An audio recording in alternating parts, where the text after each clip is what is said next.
और आपको बता दें कि असम और पश्चिम बंगाल की भी अगर बात करें तो पहले चरण का मतदान होना है और कल 47 अहम सीटें हैं असम की, जहां पर ये मतदान होने जा रहा है। ये सीटें अपर असम की हैं। असम का पहला चरण इसलिए भी अहम है क्योंकि इस दौर में चाय बागान के बड़े इलाके में मतदान हो रहा है। क्या सोचती है असम की जनता? हमारे सहयोगी रतनदीप चौधरी ने कुछ स्थानीय लोगों से चाय पर चर्चा की। देखिए पूरी बातचीत। बात करते हैं आपके साथ। आप चाय पी रहे हैं सुबह सुबह। असम में हर कोई लाल चाय पीता है, बहुत प्रसिद्ध है असम का। क्या नाम है आपका?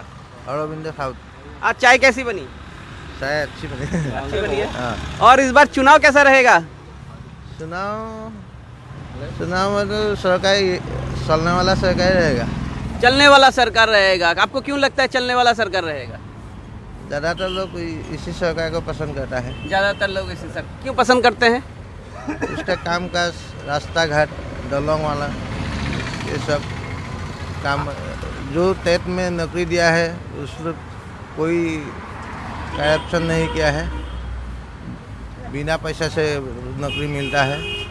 इस बार तवज्जो दी गई है चाय बगीचों में जो काम करते हैं उनके लिए, जो हमारे लिए ये चाय के पत्ती उठाते हैं, इसके बाद ही हम चाय पी सकते हैं। असम का चाय प्रसिद्ध है, मगर इस बार देखा गया है कि कांग्रेस और बीजेपी दोनों ही जो मूल पार्टियां हैं वो चाय बगीचों के वोटर्स को रुझाने की कोशिश कर रहे हैं।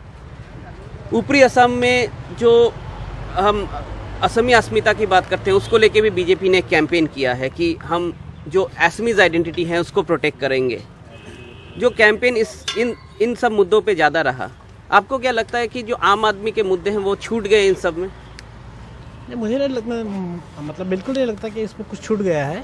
क्योंकि देखिए, अगर आप ठीक से अगर सोचे, जैसे कि आप भी अभी चाय पी रहे हैं, है कि नहीं? सवेरे उठ के सबको एक कप चाय पीनी ही होती है कि नहीं? तो वो चाय तो बनती कहाँ से? चाय की बागानों से बनती है। तो कहीं ना कहीं एक चीज़ ऐसा भी है कि उन्हीं लोगों के मतलब अंदर जो चाय बागानों के आदमी लोग हैं, उन लोगों के ऊपर हम लोग भी डिपेंडेंट है।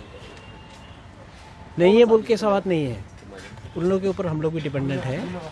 तो मुझे लगता है कि आम आदमी के, देखिए, हाँ, कोई बात नहीं कि पेट्रोल डीजल के भाव में बढ़ोतरी हुई है और गैस एलपीजी का दाम भी में बढ़ोतरी हुई है।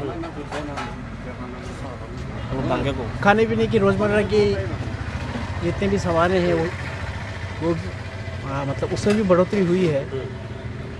लेकिन हम लोग को ये भी देखना पड़ेगा कि भारत देश ऐसा है जहाँ पे सब तरफ से अगर हम लोग देखा जाए, अगर सैनिकों की देखा जाए बात, तो उन लोगों की वजह से हम लोग अपने घर में हम लोग सुरक्षित बैठे हैं। कोविड की वजह से सरकार को कितना नुकसान हुआ है, वही बात सही है।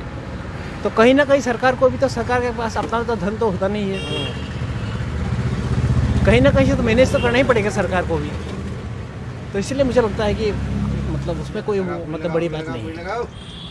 शुक्रिया। तो ये वैसा कह रहे हैं कि जबकि कोविड के चलते लोगों को, आम आदमी को परेशानी हुई है, मगर वो ये भी समझते हैं कि सरकार को भी देश चलाने में असुविधा हुई है। बात करेंगे इनके साथ। क्या नाम है भाई साहब आपका?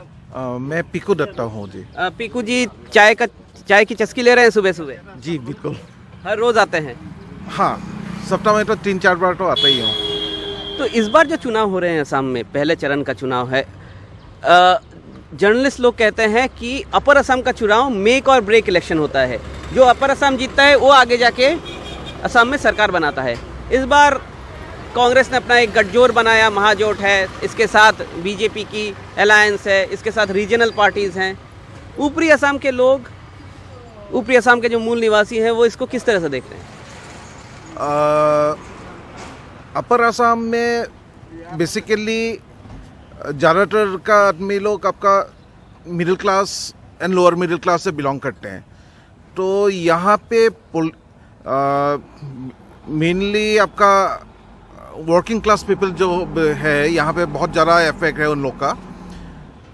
तो प्राइस राइज की वजह से जो अच्छे काम सरकार ने किए हैं, जैसे development, road development, infrastructure development, ये सब तो अच्छा किया है, लेकिन प्राइस राइज को कम करने में जो फेलियर हुआ है वो एक मेजर फैक्टर कॉमन पीपल के लिए है यहाँ पे।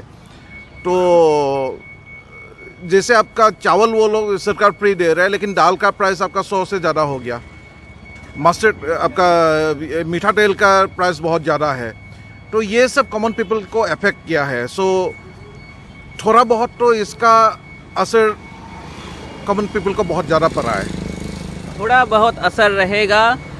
तो ये रही चाय पे चर्चा ऊपरी असम के जोरहाट से। और ऊपरी असम शायद फिर से ये डिसाइड करेगा कि आगे चल के इस बार असम में सरकार किसकी होगी। जोरहाट से कैमरा पर्सन संजय चक्रवर्ती के साथ रत्नदीप चौधरी, NDTV इंडिया।